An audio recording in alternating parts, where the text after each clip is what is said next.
Oh, as I try to grab a hold of Ziva, she trips over a table situated behind her and falls on top of it. Cornered. Darn it. Cornered, I grab both of her wrists with one of my hands, and with the other, I remove the cap of the pen. Right now, we could try and see how you'd look without legs. I'll start making the cuts, just like a surgeon. Stop. Don't go putting anything down there. It hurts. Don't do it on me, no. Come on, stop complaining. This couldn't possibly hurt. It's not that big at all. I don't care, What? What are you looking... Oh. You're missing an eye. I should have guessed with the bad luck I've been having lately but as I follow Ziva's eyes, I find the new substitute teacher astoundedly watching us from the doorway. That poor substitute teacher. She's always caught up in their shenanigans. As I was about to say, remember at the very beginning of this game when they did that prank and we all fell for it? And then the sled desk race. She almost got hit by a desk that flew away on the staircase. Oh my, let me guess. You came running when you heard Ziva screaming, "Don't go putting anything down there," right? The frightened teacher nods. Let me tell you something. It's exactly what it looks like. That's not true. Don't make it worse. They aren't going to believe me anyways. This way it's more original and unexpected. Let's have some fun. Seriously, Andy? Seriously? I thought I was going to do one of those things. After another of our usual incidents, we enjoy a free hour between classes during which we must spend time studying. Ziva takes the opportunity to get closer to me, sitting directly in front of me and dropping her books on my desk. If your idea is to actually study, you're heading in the wrong direction. The one with good grades is Ausse. What's wrong with you guys today? Thinking that I'm some kind of model student? You know precisely why I'm here, Andy. Are you so mad about before? You know I love teasing you, so I wasn't going to do anything. Well, nothing lethal at least. Mad? Quite the opposite. You've shown a proximal attitude that I've never seen before. It's amazing progress. I think I'm closer to a diagnosis now. You gave her more psychology fodder. I'm starting to believe that you're the one in need of a psychologist. First it was the vegan thing, and now it turns out that you're a masochist too. I should have seen that coming. What do you mean? I'm not a masochist, and those things have nothing to do with the other. Since when was being hungry fun, you see? They're totally related, a total masochist. I've told you a million times that... Forget it. I know that you're only trying to annoy me. Annoy you? It's just your imagination. I'm the traveling oasis, the shoulder to cry on for the dying man. Right before you got here, I was helping Ausse get through one of his hardest times yet. What kind of problems can Ausse have anyways? Women trouble. Something about his role and taste in women. I remember him saying something about perky things, but nothing else. You aren't even trying to sound interested. You may not take Ausse seriously because of how lively he normally is, but you shouldn't take other people's issues and love so lightly. I said perky things, not love issues. They may belong to the same category depending on the situation, but not in this case. Andy, the concept of romanticism can vary from one person to the next. Each is free to love in their own way, no matter how lotus they may be in the process. You aren't taking into consideration the amount of victims they can leave behind. Come on, don't exaggerate. Deep down, Ausse is actually wonderful in his own way. Anyone who's with him will surely be lucky. Yeah, everything is happiness and rainbows until someone gets hurt. Don't forget the uniform. Aren't you supposed to be super busy preparing 1,000 things for the graduation parties? That's what you've been telling us all week. Don't try to change the subject. All the grad plans are under control. I'll assign more work as it comes. Let's get back to what concerns me. Why would anyone get hurt? We're talking about Ausse. Everything ends badly with him. You know, like the hedgehog dilemma. It may be really cute, but you can't get close without being poked.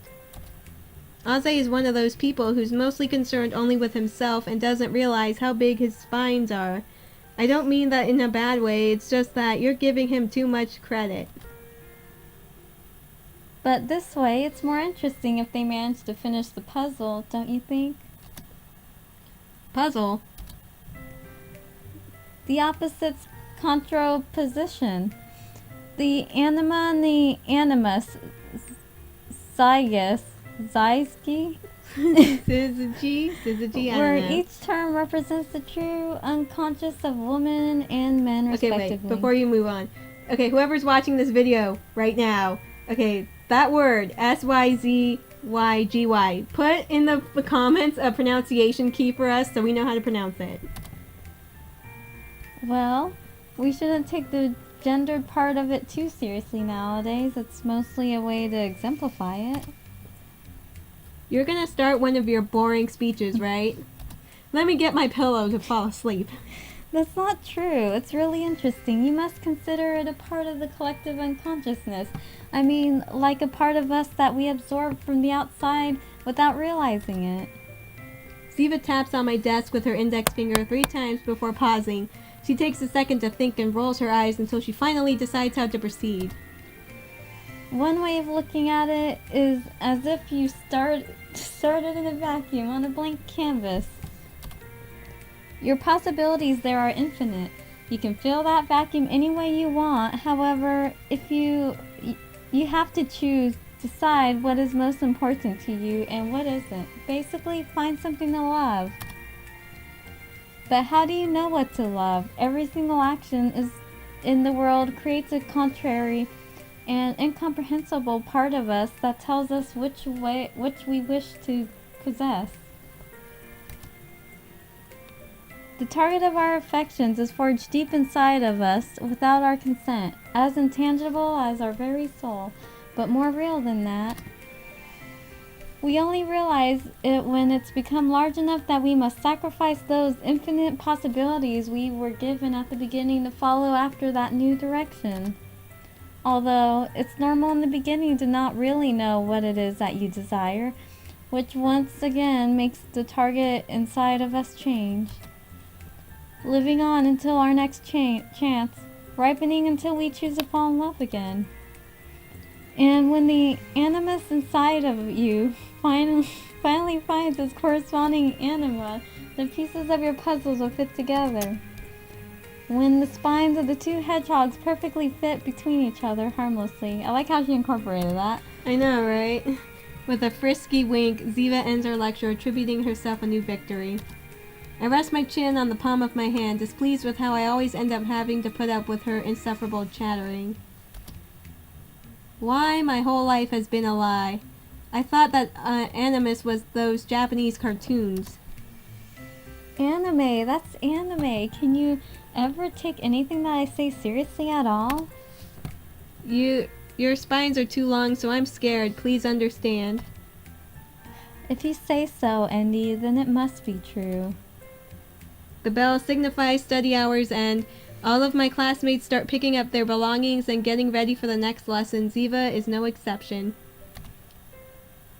With her arms full of textbooks, Ziva closes her eyes and tries to remember an important quote, one she knows with extreme precision. Where love rules, there is no will to power, and where power predominates, love is lacking. The one is the shadow of the other. Power and control over the possibilities of your future go hand in hand with your feelings. You can't separate your freedom from how you feel about others. It's an inescapable inevitability. It's during the zig guy illumination that one can't do anything but choose. I want to believe that. That's why it's named the the S. It's not a word. It's not a word of psychological origin, you know. You say it a lot, though.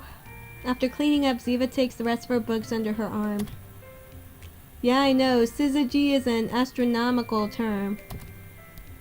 Exactly, smart guy. Sometimes I think you know everything.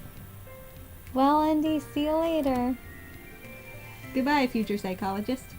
Ziva says goodbye with her usual grace, turning away from me to sit at her desk. Meanwhile, I lean against my chair, close my eyes, and hope for some peace and quiet after the exhausting food for thought that Ziva had tossed at me. Syzygy, if I'm saying it right. How couldn't I know about it? Oh, I thought we were going to get a new chapter. Oh man. Okay, where's the new chapter? Because I don't see it. The doors to the library open. It took you forever. For a second I was worried that you would never get here. Then I realized that nothing of value would be lost if you suddenly disappeared, so I forgot about it. Ooh ah ha ha. No, I hope that wasn't Luce I was narrating. Every afternoon after walking through the doorway, that woman greets me with one of her insults, normally meeting my delayed arrivals with sarcasm. We promise to meet in the library every day, and I do always fulfill my promises, but nothing is stopping me from taking it easy. And although she'd complain and attack every little flaw that I have, I always had the feeling that she was actually happy to work with me within these walls. That's why I'm surprised not to find her here today. Maybe she had basketball practice, or maybe she got sick. As I wait for her, I fall asleep. I fall asleep. I'm missing the A. When I wake up, I'm surrounded by a specific type of silence that only a library could create. On the other side of the window, the sun descends in heightened temperature, declaring that it's time to go home. But Luce still isn't here. You know where she lives. Just go to her house. I don't mind if she's tired of our daily collaborations, but I start to worry that maybe something worse has actually happened. And when you feed your mind with different possibilities, the worst always comes first. The girl with the hat took care of her. Oh, that'd be weird. Maybe she did come. Maybe she got tired of waiting and decided to go explore the building and had an accident in one of the more dangerous parts of the complex. Like the roof? Where a girl in the hat resides? Or that messy area he talked about. This building was never finished. There's a huge section that's in ruins. It wouldn't be that absurd taking into account the terrible condition of this place. My eyes gaze down the hallway. I consider checking the building before returning home, just in case, despite the qualms I have about it. After all, how long has it been since I last set foot in that place? The first thing I focus my attention on is the dusty marble floor with no footprints on it. You can pretty much see the lack of visitors these past few years. The doors raise a cloud of dust every time they're opened, and behind them I only find forgotten rooms whose furnishings have turned pale over time. My search is fruitless, soothing the weight on my shoulders at the same time as I condemn the uselessness of my worries. There's one last room to check. I stand in front of its door, giving it a sideways glance for a few seconds before deciding whether or not to enter it. Oh, a piano. It's the music room. Inside I only find an old blackboard with a soft vestige of musical notes drawn between the lines of a pentagram on it. There are also some disorganized chairs and tables scattered carelessly around the rickety room, and a modest upright piano set in the center of the room that had long ago culminated in the sounds of apprentices, professionals, and their instruments. I take a seat in front of it, uncovering the two-colored row that makes up the keyboard. Unexpectedly, my fingers begin to move on their own as they search for the keys. The first thing that comes to my mind is the melody. Hey, Giovanni Macaroni, where are you going? Oh, where are you? Or that's what I thought until the shouts of a certain missing someone made me return to reality. Why, what are you doing here? Luce peeks her head out from the entrance, checking her surroundings before entering. I've been looking for you. Where have you been? I've told you a million times already how dangerous it is to go into this building. Oh, here and there, nothing important. I got here just now, and when I saw the door to the hallway open, I thought you were around here, so I came to take a look.